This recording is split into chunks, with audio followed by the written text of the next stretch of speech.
Today we're looking at the Rolex Explorer 40, a watch that's quietly won me over. And after selling my Submariner 2 years ago, I wanted another Rolex in my collection, a collection that already includes a couple of Omegas, IWC, Cartier and Jaeger-LeCoultre. Could the Explorer be the only Rolex you need? One you don't need to wait for, that stands out for its simplicity, comfort and that tall watch heritage. A watch that avoids all the hype Rolex surrounds itself with. Let's find out. I'm Andy and welcome to the English Watch.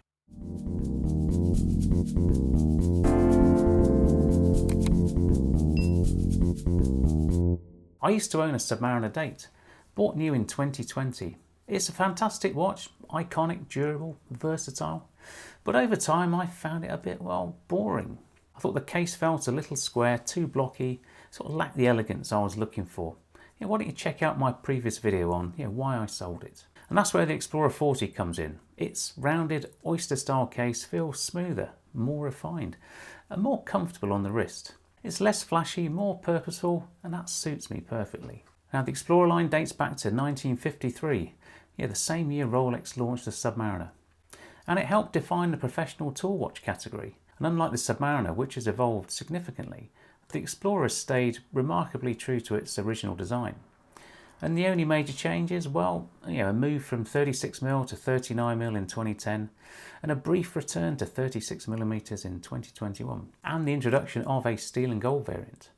Then in 2023, Rolex introduced the Explorer 40. So the Explorer is no longer a single watch. It's in fact a range with sizes to suit different wrists. Now there are plenty of great articles detailing the Explorer's history and its association with that Everest expedition. A story Rolex has used to great effect. But at its core, the Explorer is a tool watch, simple, legible and rugged. In Rolex's lineup, it's the understated sibling to the Submariner and GMT Master. No bezel, no complications, just time clearly displayed. Very fitting of its name. The Explorer uses the oyster-style case found in the dressier models like the Datejust, with that smooth bezel and brushed surfaces that feel incredibly refined. This contrasts with the boxier cases of Rolex's dive and GMT watches. Now, interestingly, the Explorer 40 measures 39mm across the case and 11.5mm thick, so slightly smaller than the dimensions suggest. It's compact at 46.3mm lug to lug, but the solid end links push the wingspan out to 51mm. Now the bracelet is solid and comfortable, though I do miss the slimmer clasp from the Submariner. This one's a bit chunky, tapering from 21mm at the lugs to 16mm, with the clasp just over 18mm wide. It does benefit from the folding clasp and Easy Link 5mm extension, as it's part of the professional range. Inside is caliber 3230, a movement praised for its robustness and accuracy. It offers 70 hours of power reserve and it's regulated to Rolex's superlative chronometer standard of +2 to -2 seconds per day.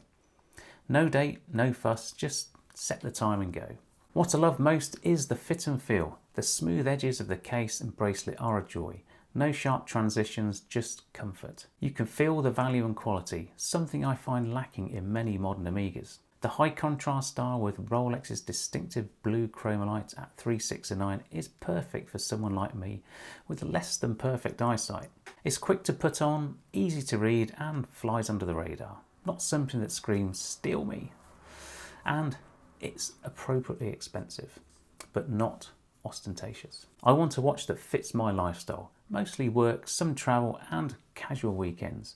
The Explorer 40 works beautifully and allows me to rotate within my collection seamlessly. It pairs perfectly with a navy blazer and an open collar shirt or even a wax jacket and boots. It's versatile and quietly confident. It's not trying to impress, it's just doing its job. So is the Rolex Explorer 40 the perfect daily watch? For me it's close, it's simple, robust and elegant in a very understated way. I wish the bracelet tapered a bit more at the clasp, but that's a minor gripe. What you get is a watch that's built to last, easy to wear and backed up by decades of heritage. It's not flashy, it's quietly brilliant, and that's exactly what I was looking for. Thanks for watching, and if you enjoyed this review, please consider subscribing to The English Watch and give this one a thumbs up. Please also leave any comments below, and I'll be really interested to know for any of you guys who have a Rolex Explorer 40, what are your thoughts? Anyway, I'm Andy, this has been The English Watch. Take care, and I'll see you soon. Bye for now.